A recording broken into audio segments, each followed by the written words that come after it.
गीता में अर्जुन को स्वयं भगवान कह रहे हैं कि उस परमेश्वर की शरण में जा, उसके लिए उन संतों के पास जा जो तत्वदर्शी हो।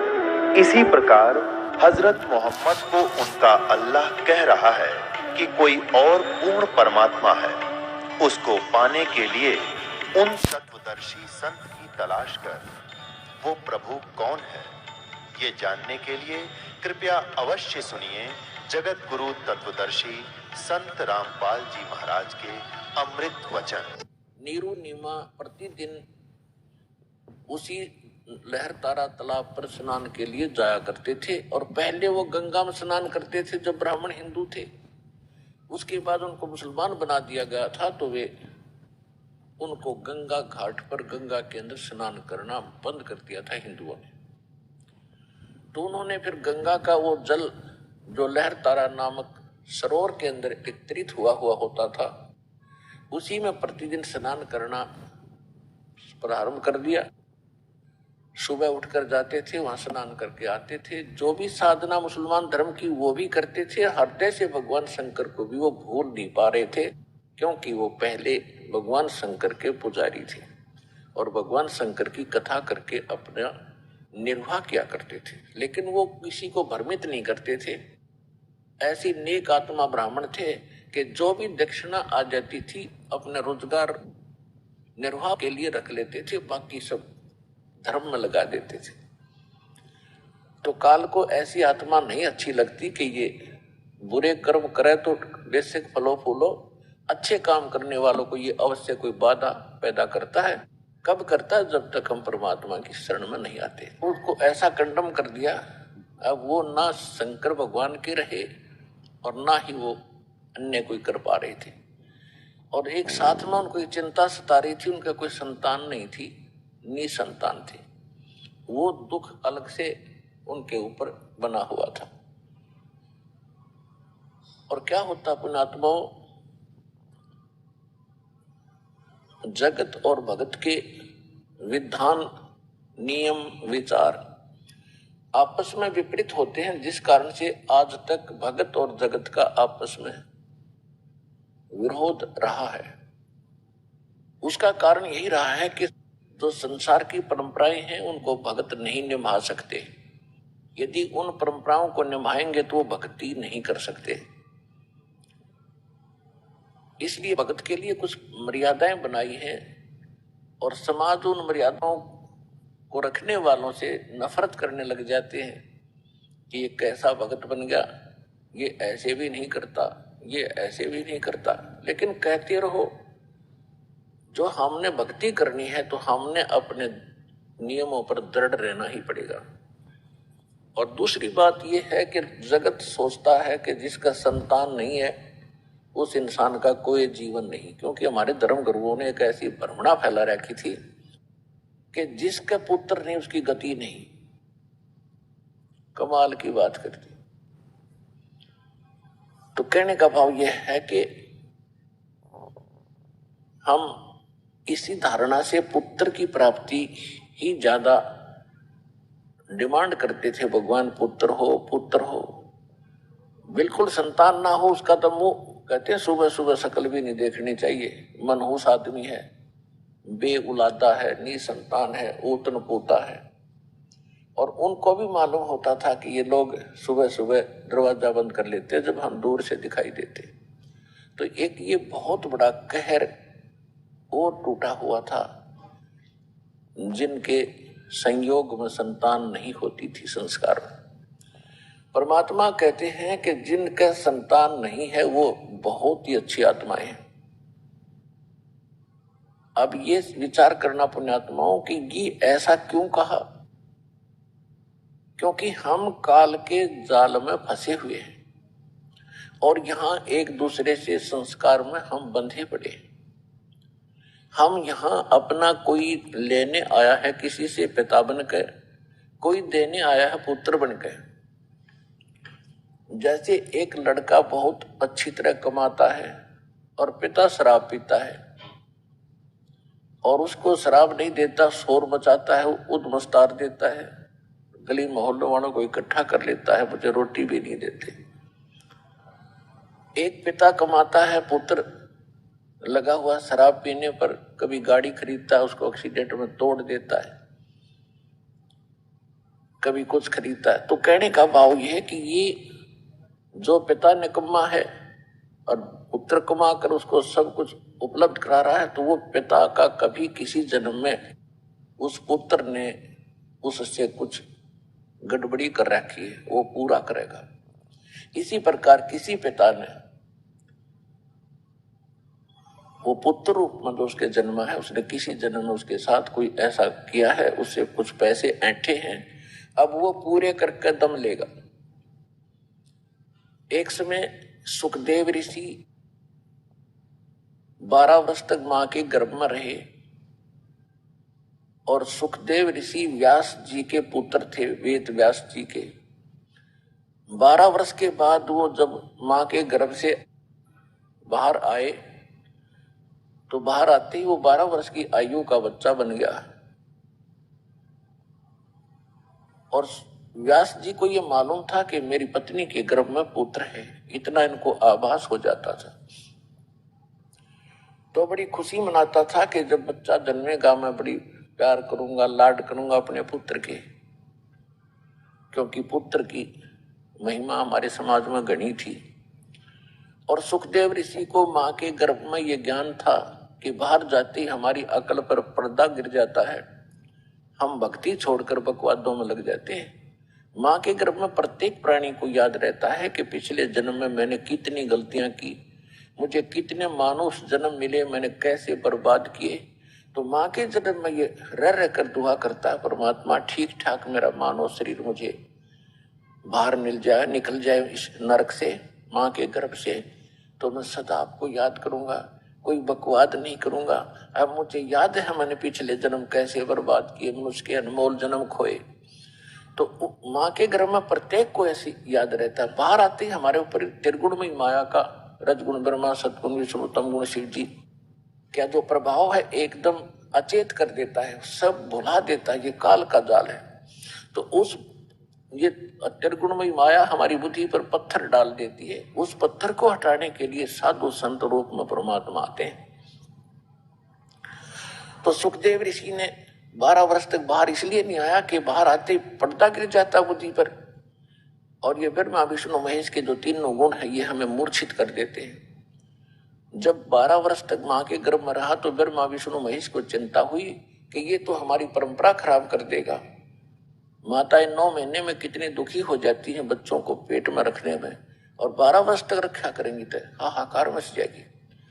इस दिन तीनों देवता ने आके सुखदेव ऋषि से कहा कि भाई बाहर आओ ऋषि जी, ऐसा ना करो, ये 12-12 वर्ष तक गर्भ में रहेंगे बच्चे तो कितना कष्ट होगा।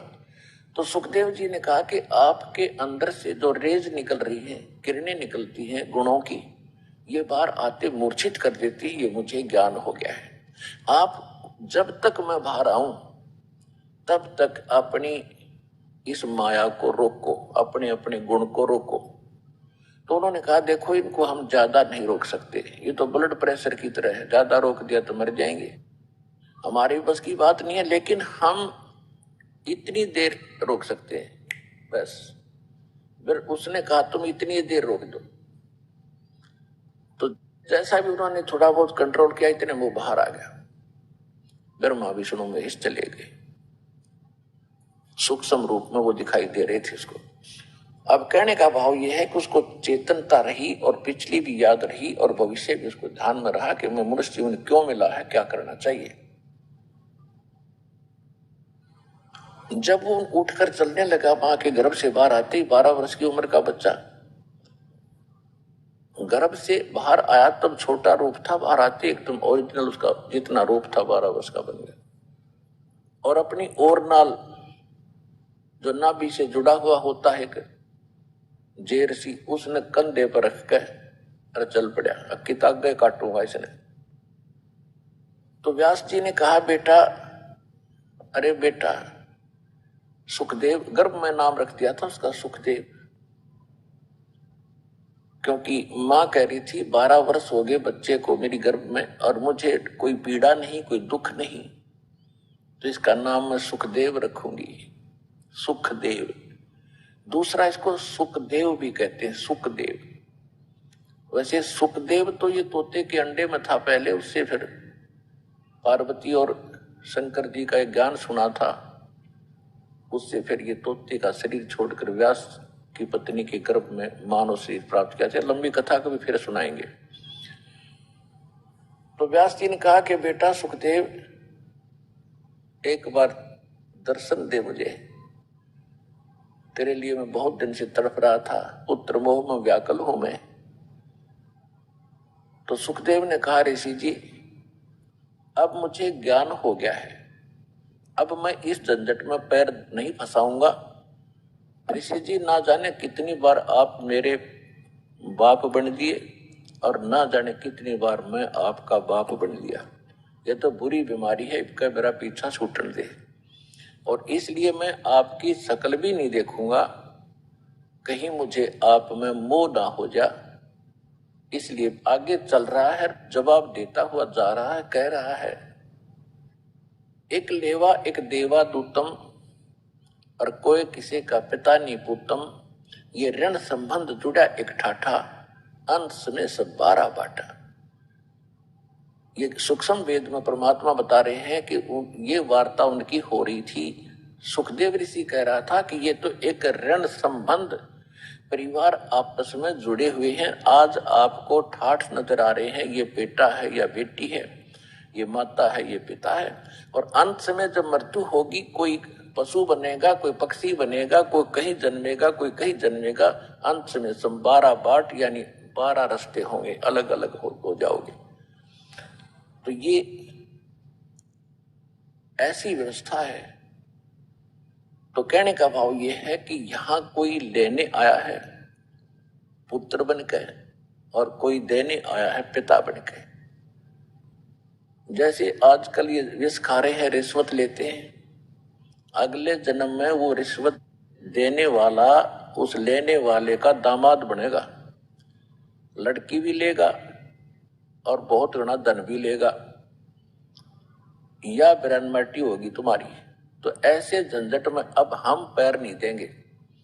बिना ज्ञान में तो ना जाने कहां कहां क्या क्या दुख हमने मोल ले लिए बेमतलब के। अब दास को जब ये ज्ञान हुआ, उसके बाद एक अलग से चश्मा लगता है ज्ञान का। दास जूनियर इंजीनियर की नौकरी करता था, civil junior engineer in Haryana government irrigation department. एक आईएएस ऑफिसर डायरेक्टर लगा माइनर इरिगेशन डिपार्टमेंट का, और उसके 6 महीने रह रहे थे रिटायरमेंट के। तो उसने क्या किया, उसी समय लड़की का विवाह रख दिया। उसको मालूम था कि जितने भी अधिकारी हैं, इंजीनियर हैं, चीफ इंजीनियर हैं, ये सब आएंगे, गिफ्ट देंगे, खूब दान करेंगे। उस समय उसने 3.5 लाख रुपए सन 1989 में 3.5 लाख रुपए लड़की के विवाह पर लगाए। आज उन 3.5 लाख की गणना करें तो मेरे ख्याल में 35 लाख हों। वो रिटायर हो गया, लड़की का ब्याह कर दिया। उसके रिटायर के 6 महीने के बाद वो दामाद मर गया। इकलौता पुत्र था, अच्छा अफसर था वो अगले, क्योंकि अफसर का ब्याह अपनी बेटी ने। उसके रिटायर होने के 6 महीने के बाद उसकी मृत्यु होगी दुर्घटना में। अब वह लड़की कोई संतान नहीं। अब उसको ये महसूस हुआ कि ईद तो 3.5 लाख रुपए में ब्याही थी, अगर दोबारा ब्याहूंगा तो 7 लाख लगेंगे। भाई इस दुख में हार्ट अटैक होगा, मर गया। चाट ले उस रिश्वतदार पैसे ने।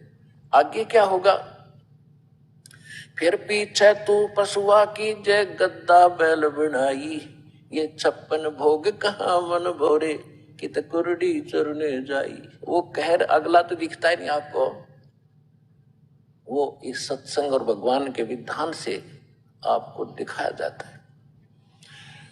तो कहने का भाव ये है कि एक लेवा एक देवा दूतम और कोई काहू का पिता न पूतम, ये ऋण संबंध जुड़ा एक ठाठा, अंत में सब 12 बाटा। तो कहने का भाव यह है कि जिनको आज संतान नहीं है, इस ज्ञान से अगर वो परिचित हो जाते हैं तो निर्भय होकर और निसंकोच और विदाउट टेंशन वो अपना जीवन निर्वाह कर सकते हैं। अन्यथा जीवन नरक बना दिया जाता है उनका। कोई ना कोई इंजेक्शन लगा ही देता है। एक पुत्र तो चाहिए था, चाहे पुत्री ये हो जाती तो उनका जीना हराम कर दिया जाता है। तो इस ज्ञान से फिर ये भी संतुष्टि होगी कि भगवान जो कर रहा है वो बिल्कुल सही कर रहा है। नीरू नीमा को संतान नहीं थी और परमात्मा उनको संतान देकर उनको फिर से फंसाना नहीं चाहते थे, क्योंकि ये नीरू नीमा कौन सी आत्माएं थी?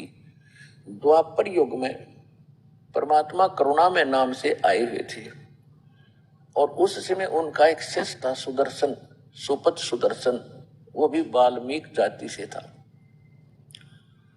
और पांडवों के अश्वमेध यज्ञ में आपने सुना होगा कि ना श्री कृष्ण से शंख बजा था, ना 33 करोड़ देवताओं से, ना किसी अन्य ऋषि महर्षि से। वो सुपच नाम के सुदर्शन के भोजन करने से वो शंख बजा था। वो सुदर्शन परमेश्वर करुणामय जी का शिष्य था, इस सतनाम का उपासक था, जिस कारण से उनकी भक्ति सबसे श्रेष्ठ थी। उसके सामने ऋषि महर्षि ब्राह्मण सभी फेल हो गए थे। और लेकिन उसके माता पिता ने परमात्मा करुणा में यानी कबीर परमेश्वर की भक्ति स्वीकार नहीं की थी। तो उसने यही अर्जी लगाई थी भगवान के चरणों में कि परमात्मा, मेरे माता पिता का दुर्भाग्य है आपकी शरण में नहीं आए, लेकिन मेरी आत्मा इनमें बहुत फंसी हुई है, क्योंकि ये बहुत नेक आत्मा है और परमात्मा किसी जन्म में इनको पार करना मेरी अंतिम इच्छा यही है। तो परमात्मा ने उसकी ये बात स्वीकार की थी, तब वो सतलोक गया था। तो उस आधार से भगवान उन्हीं के घर में स्वयं आगे शिशु रूप धारण करके उनको इस झंझट में फंसाया नहीं। तो पुण्यात्मा, ये तत्व ज्ञान है, आपको इस संसार में जीने के लिए भी सहारा देगा और ये सत्य है, कंप्लीट सत्य है। तो नीरू नीमा को किसी ने पहले दिन इंजेक्शन लगा दिए। नीमा स्त्री थी, नीरू पुरुष था। कोई रिश्तेदार आ गई, उसने कहा कि आपका कोई संतान नहीं? अगर नहीं कोई संतान नहीं है, एक बच्चा तो चाहिए था, भगवान ने देना, अल्लाह ने एक पुत्र तो देना ही चाहिए था। पुत्र के बिना क्या जीना है, संतान के बिना कैसे बुढ़ापा काटोगे? अब वो तो उसने कह चलेगी, वो इंजेक्शन फिर उसके अंदर रिएक्शन कर रहा था, किसमें? नीमा में। सारी रात रोती रही। सुबह उठकर स्नान का समय हुआ, अपने पति के साथ लहर तारा तालाब पर जा रही थी। रास्ते में भगवान शिव से अर्ज कर रही थी, क्योंकि बेशक मुसलमान बन गए थे, लेकिन हृदय से भगवान शिव उनसे हट नहीं रहे थे और कह रहे थे, हे भगवान, हे शंकर भगवान, क्या आपके घर में बच्चों की कमी है? आप तो महादेव हैं, सब देवों के देव हैं, आप जो चाहो कर सकते हैं। अपनी दासी को भी एक बच्चा दे दो, मेरा भी संसार में जीना ठीक हो जाएगा, संसार में मेरा साझा हो जाएगा। ये कहकर फूट फूट कर रो रही थी। नीरू ने कहा कि नीमा, हमारी 60 से ऊपर उम्र हो गई है, यदि भगवान हमें देना चाहते तो दे ही देते संतान। अब हमारी कोई संतान है नहीं, बुढ़ापे में कोई उंगली पकड़ने वाला है नहीं, ऊपर से तू रो रो के आंखें और खराब कर लेगी, पता अंधी होकर घूमया करेगी। आप शांत रहो, जो परमात्मा कर रहा है उस पर अपना संतोष करो। वो इस तरह कहते कहते बात करते करते उस लहर तारा तालाब पर चले गए, जो उनकी झोंपड़ी से लगभग 4 किलोमीटर की दूरी पर था। लहर तारा तालाब। अब जो ही पहले नीमा ने स्नान किया, स्नान करके वो बाहर आ गई, फिर नीरू स्नान करने के लिए सरोवर में प्रवेश किया नीरू ने। तो तब तक सूर्य, जो सुबह का अंधेरा होता है, एक बार तो बहुत अंधेरा लगता है, धीरे धीरे शीघ्र ही समाप्त होने लग जाता है। तो नीमा जो स्नान करके जो कपड़ा बांध कर स्नान किया था उसने, उसको दोबारा धोने के लिए जब पहुंची किनारे पर, सरोवर के किनारे पर, तो उसने क्या देखा कि कोई वस्तु एक कमल के फूल पर हिल रही है। परमात्मा ने एक अंगूठा, एक पैर को परमात्मा हिला रहे थे नवजात शिशु के रूप में कमल के फूल पर, और एक पैर को हाथ में पकड़े हुए थे। अब जो ही उसने देखा कि ये क्या चीज हल रही है, उसने सोचा कोई सर्प है। जब उसने गहराई से देखा उस थोड़े से अंधेरे से में, तो क्या दिखा कि तो बालक है। तब उसने अपने पति से कहा कि देखियो जी बालक, बालक कमल के फूल पर बच्चा है, डूबेगा, पकड़ियो इसको, उठाइयो। अब नीरू नहा रहा था, ऐसे ऐसे करके गोते लगा रहा था, और वो उधर ध्यान ना देकर ये कह रहा था कि नीमा तू मेंटल होली, इन बच्चों के फिराक में तू पागल होगी। अब तुझे, अब जल में भी तुझे बालक नजर आने लगे, मान मेरी बात, तू मत ज्यादा टेंशन ले। तो उसने फिर कसक के साथ कहा, जी देखो सचमुच, देखो सचमुच। जिधर वो दृष्टि संकेत कर रही थी, उधर उसने देखा कि सचमुच कमल के फूल पर एक नवजात बालक दिखाई दे रहा। जो का तो उसने तुरंत उसको उठा लिया, बच्चे को, और कमल के फूल समेत अपनी पत्नी को थमा दिया। अब पुण्यात्माओं,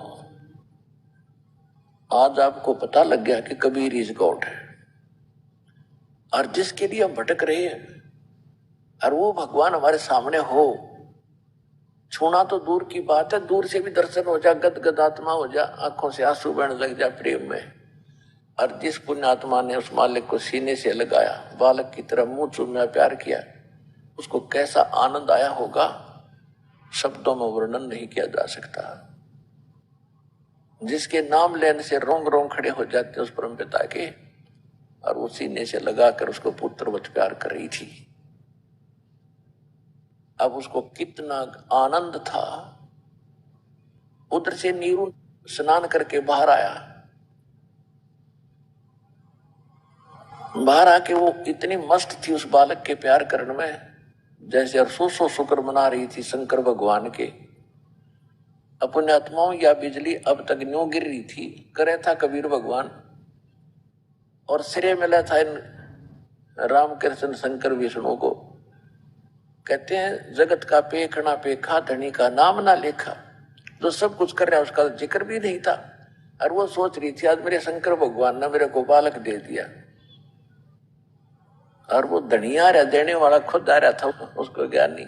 तो ये कहते हैं जगत का पेखना पेखा, उसने ये कर दिया, उसने ये कर दिया, फलाने ने ये कर दिया, जो कर रहा है उसका नाम न निशान। कहते धनी का नाम ना लेखा, गरीबदास जी कह रहे हैं। तो नीरू को फिर समस्या ये आई कि पहले तो हम हिंदू से मुसलमान बनाए, और आज इस बालक को हम लेकर जाएंगे तो जनता पूछेगी कि किसका बच्चा, तुम किसका उठा लाए, तुम्हारे हवस थी बच्चे की, तुम पता नहीं किसका उठा कर लाए हो, बताओ कहां से लाए। तो वो सोच रहा था, अपने संकल्प विकल्प उसमें उठ रहे थे। आपे ही वो फैसला कर रहा था कि लोग पूछेंगे, हम कहेंगे कमल के फूल पर मिला, लोग कहेंगे कमल के फूल पर बालक हो ही नहीं सकता, कमल के फूल पर रखकर दिखाओ कैसे बालक रुक सकता है। पुण्यात्माओं देखो, ये अध्यात्म मार्ग है, इसमें ये बातें नहीं चलती, ऐसा नहीं वैसा नहीं, भगवान सब कुछ कर सकता है।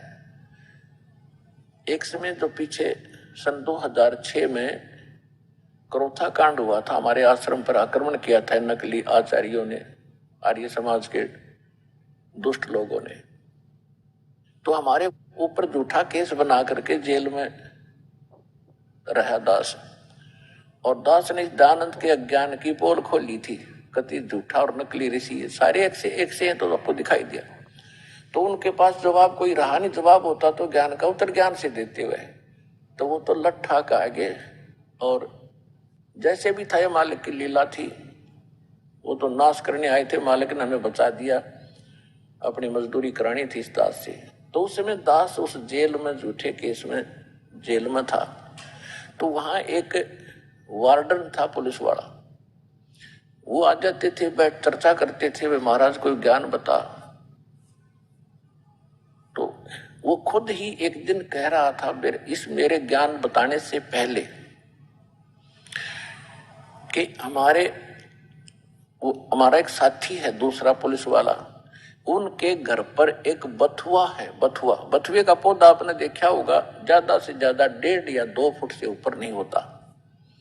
बथुआ ज्यादा घना होगा 2.5 फुट हो जाएगा, ऐसा होता बथु। तो वो कह रहा था कि हमारे एक पुलिस वाले के घर पे एक बथुए का पौधा है और वो इतना मोटा है, लगभग 6 इंच उसका नीचे से तना है और वो 10-15 फुट 10-12 फुट ऊपर उनके मकान से, मतलब सिंगल स्टोरी से ऊपर जाता है और 12 मास उसके पत्ते हरे रहते हैं और उसका साग बनाते। मैं खुद भी देख कर उसकी सब्जी बनाते। मैंने कहा बिल्कुल हो सकता है, परमात्मा तो कुछ भी कर सकते हैं, इतना बड़ा बथुआ भी हो सकता है कि आज तक है मैं देख के आया। एक दिन उसने कहा जी कुछ ज्ञान सुनाओ। मैं आप किसकी पूजा करते हो? मैंने अपने भगवान की बताई, हम कबीर भगवान के पुजारी हैं। तो उन्होंने कहा कबीर भी भगवान थे? कहाँ थे, नहीं वो है ही, हमें भूल थी।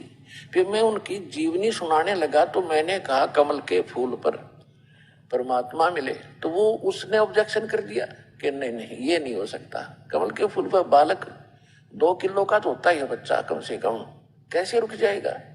कमल का फूल इतना कैसे सहन कर सकते? मैंने तब उसको याद दिला कि आप उस दिन ये कह रहे थे कि हमारे मित्र के घर पे एक बथुआ है और इतना बड़ा है, इतनी मोटी उसकी 6 इंच का तना है और इतने 10-12 फुट का, कभी आपने देखा था उससे अतिरिक्त? कि नहीं। फिर जब मैं कह दूं कि नहीं मैं नहीं मानता, तो मेरे कहने से क्या वो बथुआ नष्ट हो जाएगा जो आपने देखा था? इसी प्रकार क्या परमात्मा ऐसा कमल का फूल नहीं बना सकता जिस पर 1 क्विंटल दर्जे? वो तो 2 किलो की बात छोड़। फिर वो मान गया, सेट हो गया, कहा हाँ ऐसी बात तो हो सकता है।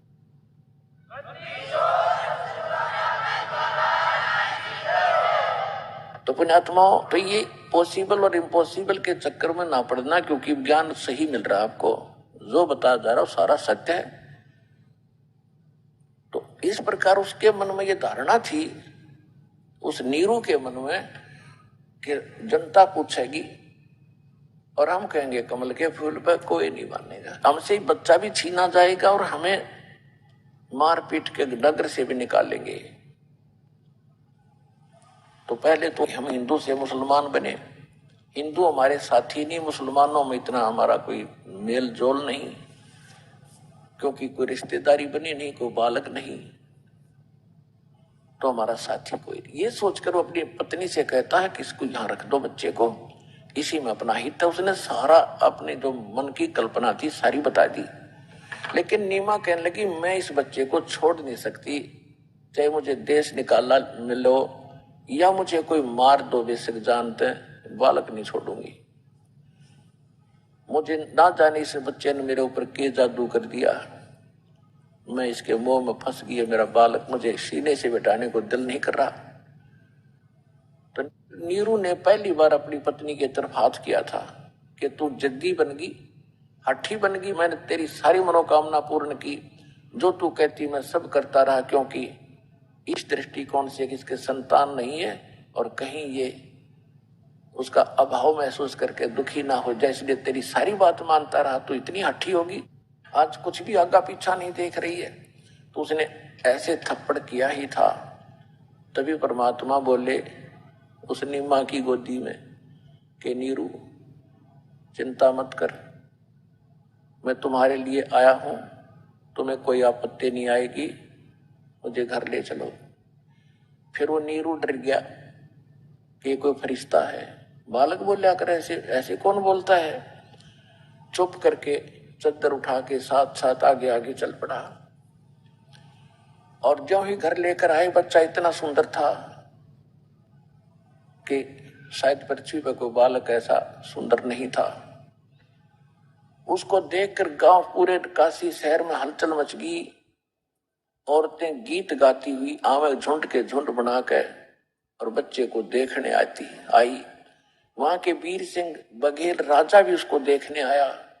सब देखने आए, कितना सुंदर बालक नीरू नीमा को मिला है, इतना सुंदर बालक।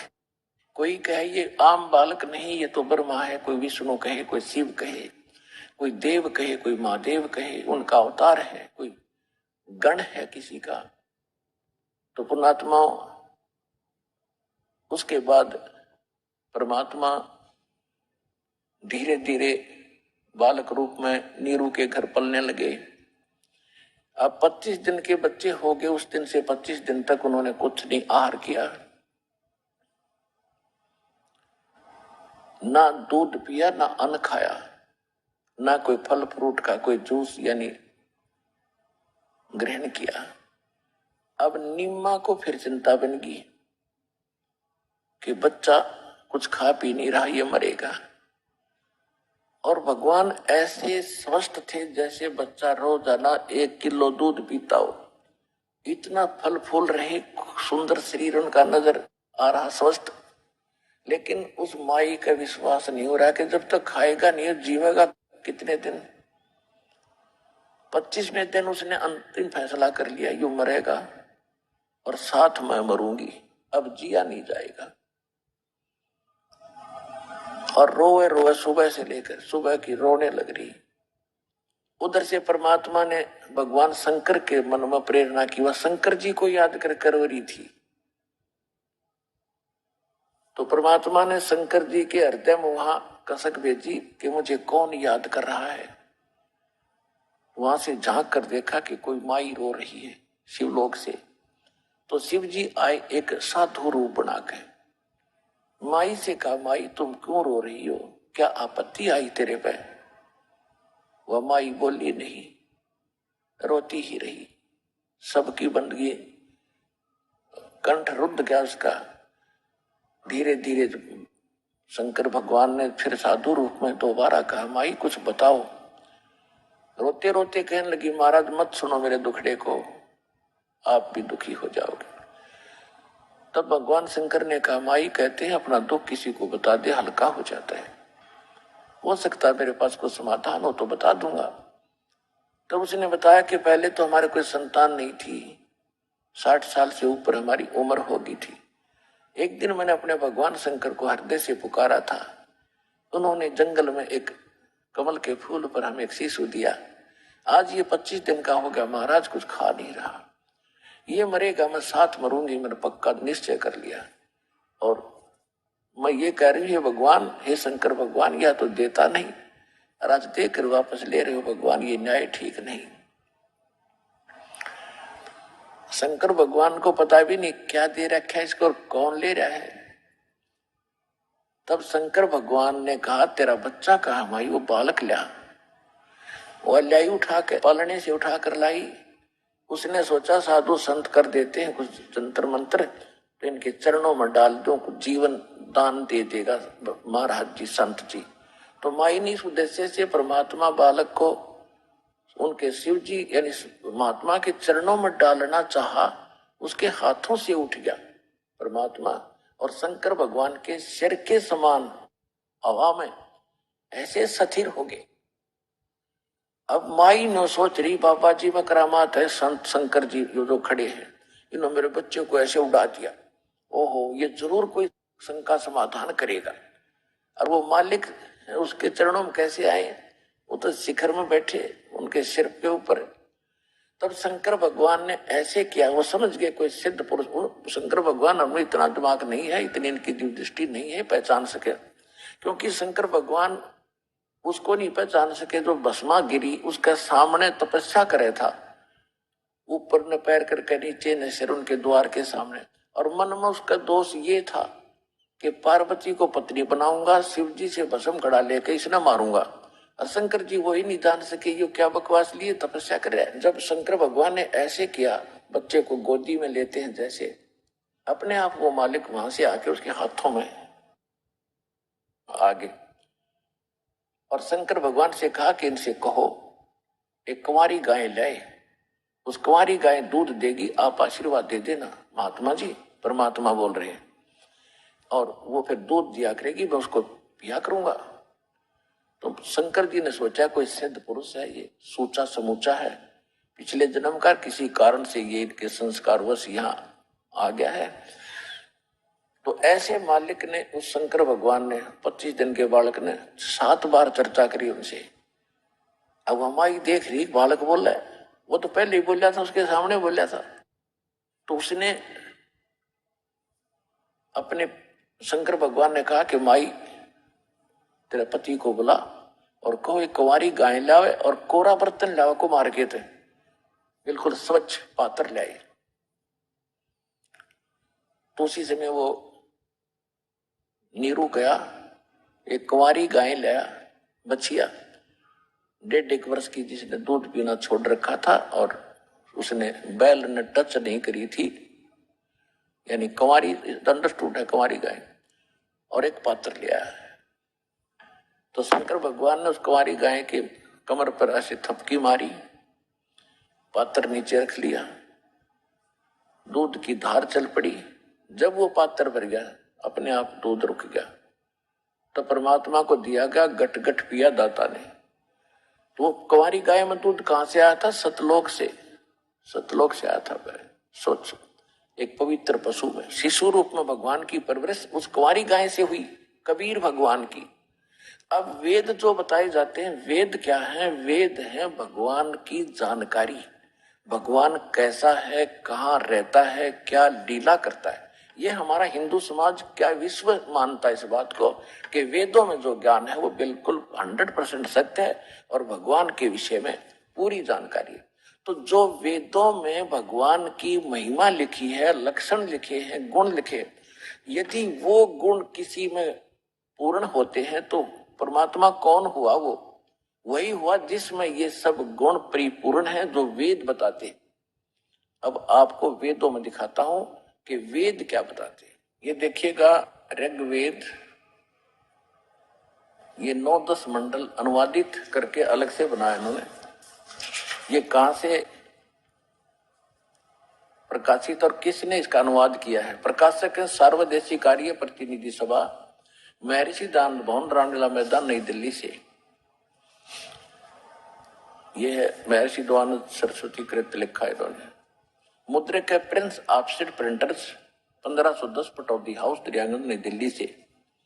ये यहां से। और ये विशेष खुशी की बात ये है कि इसके अनुवादक जो हैं,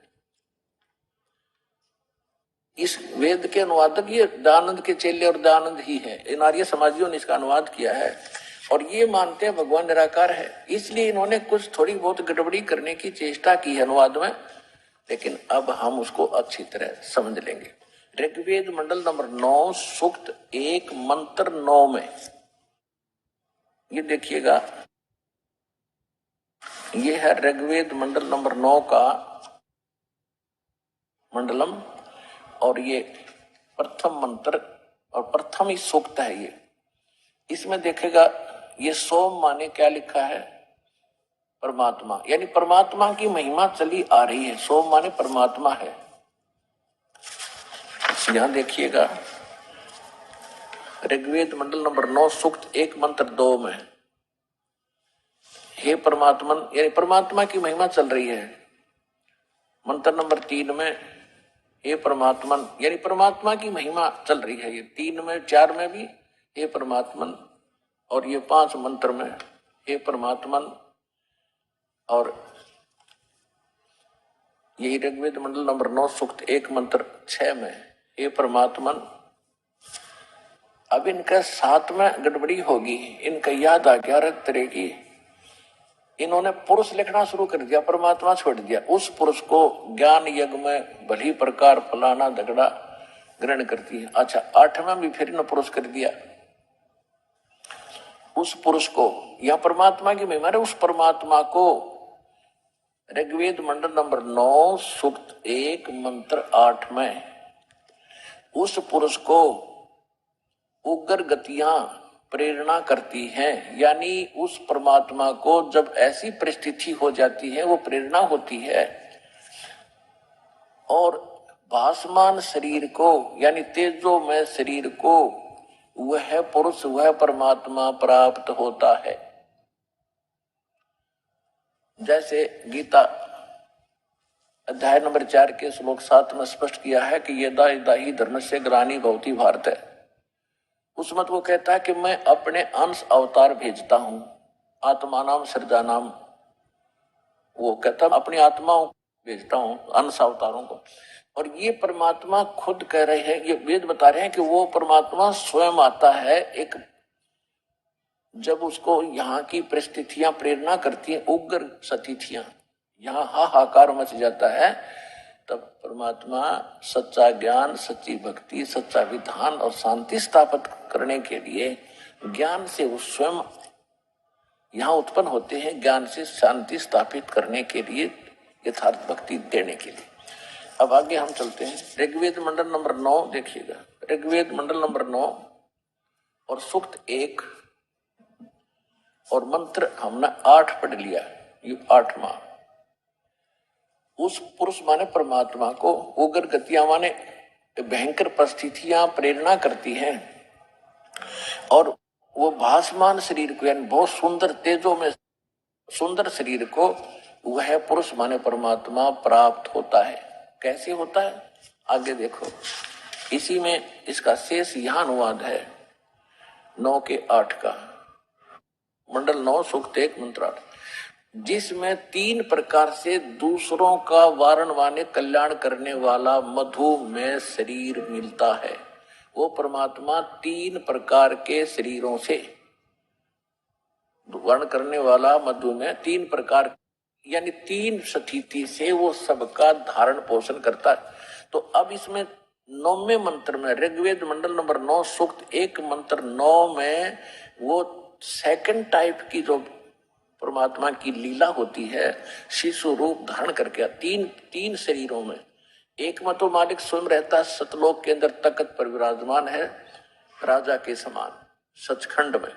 दूसरी स्थिति वो करता है, एक शिशु रूप धारण करके आता है प्रत्येक युग में, कमल के फूल पर, लहर तारा तालाब यानी किसी सरोवर में अवतरित होता है, जिस कारण से वो नारायण कहलाता है।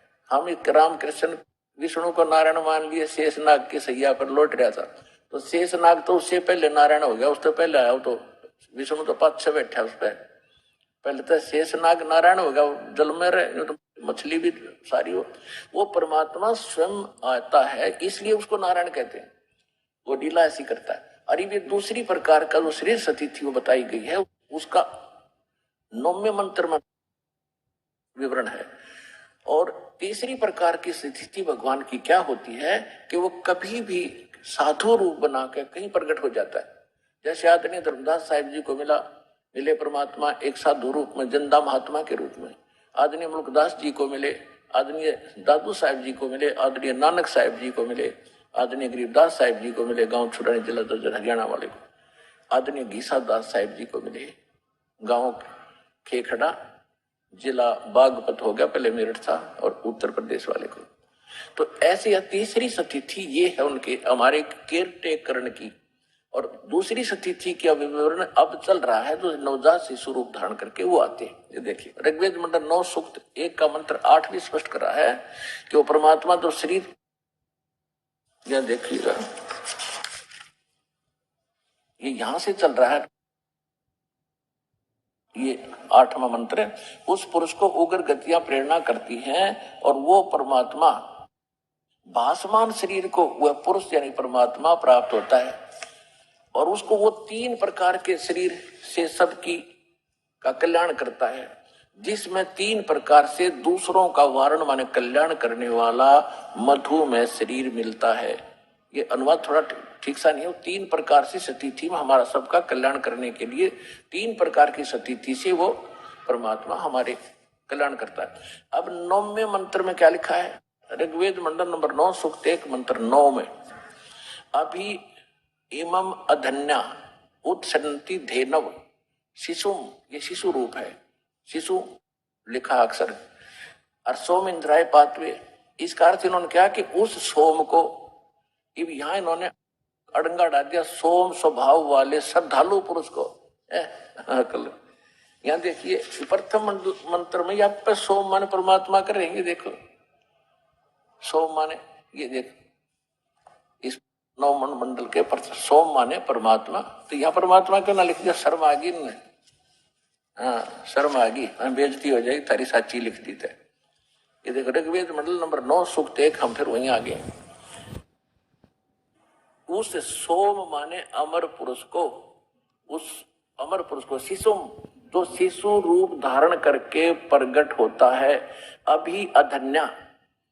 इन्होंने देखो अभी माने सब प्रकार से, यानी पूर्ण रूपेण, अधन्या माने इन्होंने अहिंसन्य कर दिया, धेनो माने गौवे, अधन्या माने होती है बिना धनाई, यानी अभी अधन्या का अर्थ होता है जिसको सांड ने बैल ने टच ही ना किया हो, यानी कंवारी, अभी अधन्या। हमारे यहाँ गौ के बारे में क्या कहा जाता था कि ये बिना धनाई है, बिना धनाई, अधन्या यानी अधन्या माने बिना धनाई, यानी बैल ने सांड ने इसको टच नहीं किया है। और अभी अधन्या कंवारी, इसका अर्थ ये बनता है कंवारी, धेनो माने गौवे। ये देखो फिर देखो, उस सोम माने अमर पुरुष को जो शिशु रूप धारण करके प्रकट होता है, इसका अर्थ ये बनता है, इन्होंने लिखा है उस सोम स्वभाव वाले श्रद्धालु को शिशुम का लिख दिया कुमार अवस्था में ही, अभी अधन्या सब प्रकार से अहिंसनीय धेनव गव्य तृप्त करती है। इनके भी अनुवाद से स्पष्ट हो रहा है कि इन्होंने तो श्रद्धालु पुरुष लिख दिया, अमर पुरुष को जो शिशु रूप धारण करके आप प्रकट होता है, उसकी परवरिश की लीला कंवारी गायों से होती है, ये वेद प्रमाणित करते हैं। इति सिद्धम।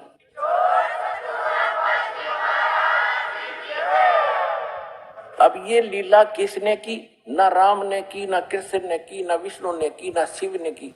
इतिहास देख लो पिछला। और हमारे भगवान का इतिहास आज से 600 वर्ष पहले कबीर सागर में लिखा हुआ है, उनकी लीला। उन्होंने ये लीला की, ये कबीर सागर से प्रमाणित होगा। जब इसमें लिखा है तो 600 वर्ष पहले उन्होंने किया है और वेद वही बता रहे हैं। और जिन महापुरुषों को परमात्मा सचखंड देकर के उन्हें छोड़ा, उनमें से गरीबदास जी कहते हैं, अन ब्यावर को दूहत है दूध दिया तत्काल, और पीवे बालक ब्रह्म गति तात शिव भय दयाल। अब कबीर सागर दिखाता हूं, आप देखिएगा। ये कबीर सागर है, संपूर्ण 11 भाग, खेमरा श्री कृष्णदास प्रकाशन मुंबई। ये कबीर सागर संपूर्ण 11 भाग, और इसके कौन है प्रकाशक? ये है कबीर पंथी भारत पथिक स्वामी युगलानंद बिहारी द्वारा प्रस्कृत और मुद्रक खेमरा श्री कृष्णदास, अध्यक्ष श्री वेंकटेश्वर प्रेस, खेमरा श्री कृष्णदास मार्ग मुंबई। यहां से छपा। इसके आपको ले चलते हैं 74 पृष्ठ पे। अब इसमें क्या वर्णन किया है, क्योंकि थोड़ा बहुत इन्होंने अपने लंबा समय हो जाने के कारण थोड़ी बहुत इन्होंने इसमें कोई अक्षरों में गलती होगी, बाकी ये सही है, देखिएगा। अब जब परमात्मा की प्राप्ति होगी, ये ज्ञान सागर है। ज्ञान सागर एक अध्याय है कबीर सागर का, ज्ञान सागर। इसके 74 पृष्ठ पे, 74 पृष्ठ पे। अब यहां क्या कहते हैं, सुन जुल्हा मन भयो आनंदा। सुन जुल्हा, परमात्मा ने नीरू को जब ये कहा कि मैं तुम्हारे लिए आया हूं, मेरा कोई पिछला संस्कार है इसलिए तुम्हारे आया हूं, मुझे ले चलो। तो क्या कहते हैं, सुन जुल्हा मन भया आनंदा, और जिभी चकोर पाया निशी चंदा। जैसे चकोर पक्षी को रात्रि में चांद दिखाई दे जाता है, वो उसकी तरफ दृष्टि हटाता ही नहीं, इतनी लगाव बन गया। और ले सुत चले हर्ष मन कीना, अरतासों पुन अस बोल ही लीना। अब सुत काशी को ले चले, लोग देखता आव। जब काशी में ले गए उस पुत्र को, सारे काशी के लोग देखण आए। अन्न पानी बख्शे नहीं, अर्जुल्ला शोक जनावे। वो कुछ खा पी नहीं रहा, उनको चिंता हुई। तब जुलाहा मन किन दीवाना, उसने विचार किया, रामानंद से कई उत्पाना। अब रामानंद जी के पास जाकर ये बता रहे हैं कि क्योंकि प्रार्थना सब जगह की, कहीं से सहारा इनको मिला नहीं, अंत में वो रो रही थी। फिर परमात्मा ने ये वास्तविकता जो दास बता रहा है, ये मूल ज्ञान है, ये अभी तक छुपा था, ये दास के अतिरिक्त किसी के पास नहीं है। तो ये थोड़ा सा इससे भी हमें लिंक मिल रहा है कि पहले वो रामानंद जी के पास भी गया, वहां से उसने जो जतन बताया उसने किया, लेकिन वास्तव ये हुआ था परमात्मा की कृपा से ही। और शंकर भगवान आए थे। फिर भी हम इस इतिहास को सिर्फ इतना मिलाना चाहते हैं कि ये ऐसी लीला कबीर भगवान ने की थी, और जिसका वेद भी साक्षी है, विटनेस है कि वो भगवान ऐसी लीला करता है। वो परम अक्षर ब्रह्म है, वो पूर्ण परमात्मा है, सच्चा भगवान। कहते हैं तब जुल्ला मन कीन तिवाना, रामानंद सो कही उत्पाना, मैं सुत पायो बड़ो गुणवंता, और कारण कौन बखे नहीं संता। हे संत जी, हे रामानंद जी, मेरा पुत्र मुझे मिला है एक, और वो कुछ खा नहीं रहा, किस कारण से नहीं खाता। आइए अब हम उन श्रद्धालुओं के अनुभव जानते हैं जो जगत गुरु तत्वदर्शी संत रामपाल जी महाराज जी से दीक्षा प्राप्त कर चुके हैं तथा उनके द्वारा बताए गए भक्ति मार्ग पर चल रहे हैं। नमस्कार सर। साहब जी। सर क्या नाम है आपका? मालाराम दास। मालाराम जी, आप कहाँ से आए हैं? Village Mukundpura, tehsil Narol, district Mahendragarh, state Haryana. Sir Sant Rampal जी महाराज से कब जुड़े आप? संत रामपाल जी महाराज जी से 15/6/2012 को मैंने उपदेश लिया था। सर संत रामपाल जी महाराज से जुड़ने से पहले आप क्या भक्ति साधनाएं करते थे? सतगुरु रामपाल जी महाराज जी की भक्ति करने से पहले मैं राधा स्वामी पंथ से जुड़ा हुआ था जी। मैं 8वीं क्लास में पढ़ता था जब मैंने राधा स्वामी पंथ से उपदेश लिया था ठाकुर सिंह महाराज जी से, और मैंने 14-15 साल उनकी भक्ति करी। जो 5 नाम देते थे उनका मैं जाप करता था शाम सुबेरी, लेकिन उससे मुझे कोई लाभ नहीं हुआ। जो सर फिर क्या कारण बना कि आप संत रामपाल जी महाराज की शरण में आए?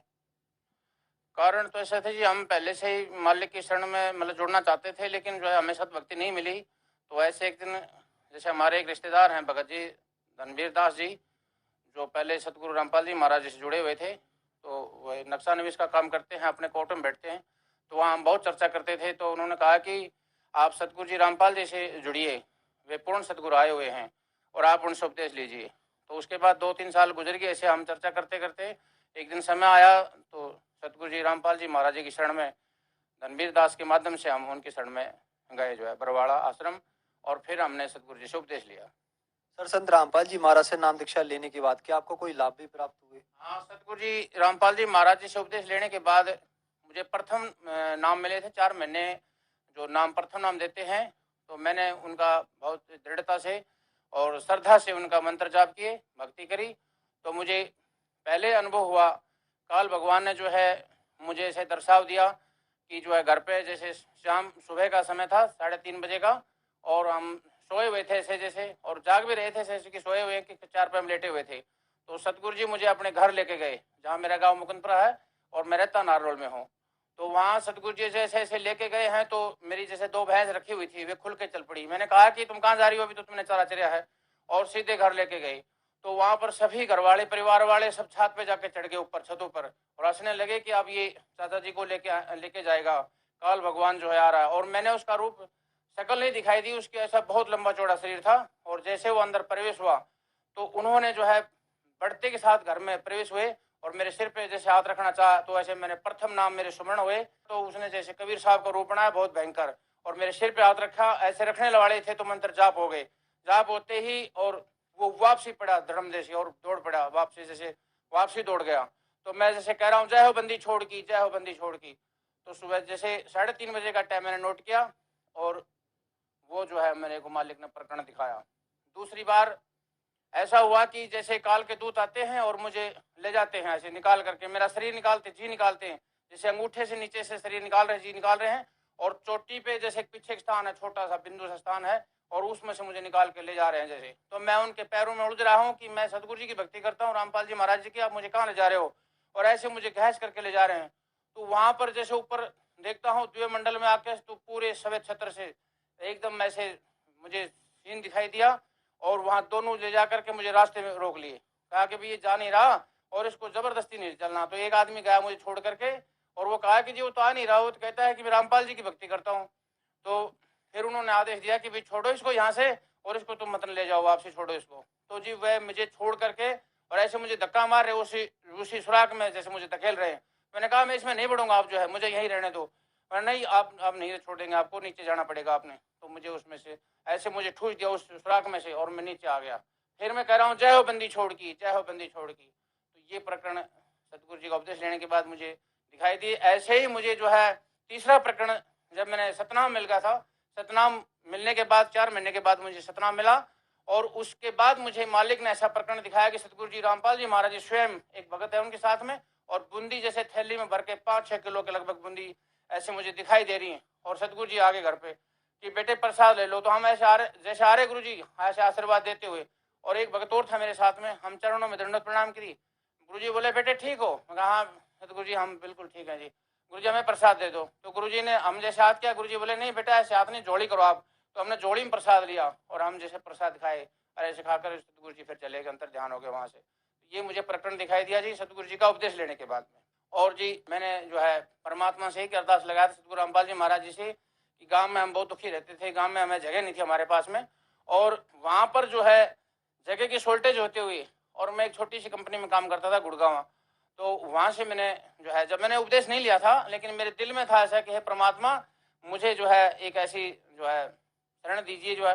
फिर हमने सतगुरु जी की शरण में आए गए थे सतगुरु रामपाल जी महाराज जी की में, और फिर मुझे नारनौल में ऐसे प्लॉट दुआया और मैंने प्लॉट लिया वहाँ और बनाया। और सतगुरु जी की भक्ति अब तत्पर चल रही है जो है मालिक की दया से, सतगुरु जी रामपाल जी महाराज जी की मेहर है, हमें सब कुछ की मौज है और बड़ी मजा है। अब जो है मालिक की भक्ति कर रहे हैं सतगुरु जी रामपाल जी महाराज जी की, और हम सुखी है।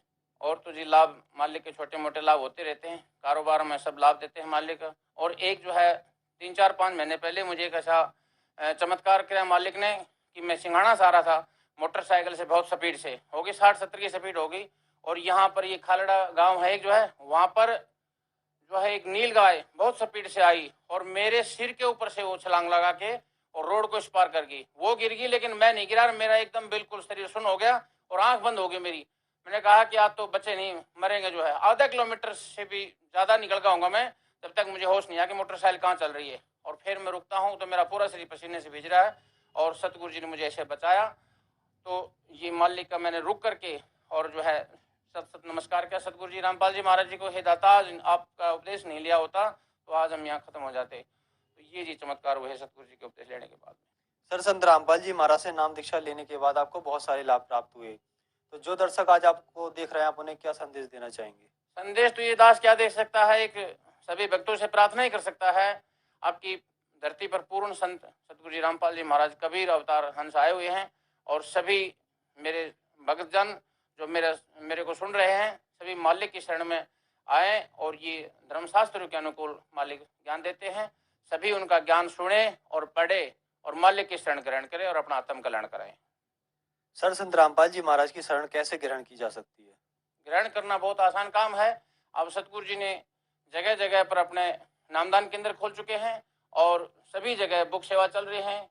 भगत भी सभी जगह बुक सेवा करते हैं और टीवी चैनल पर 1 घंटे का सत्संग आता है और भक्तों के इंटरव्यू भी आते हैं। उनमें सभी जितने भी रोग दोष सभी मेरे जैसे जीव हैं सभी को जो है उनका निवारण करते हैं मालिक, और सभी को जो है ये फायदा होता है। तो मालिक का सत्संग देखे, उनका ज्ञान पढ़े और सतगुरु संत रामपाल जी महाराज जी की शरण ग्रहण करे और अपना आत्म कल्याण कराए। धन्यवाद सर। साहेब।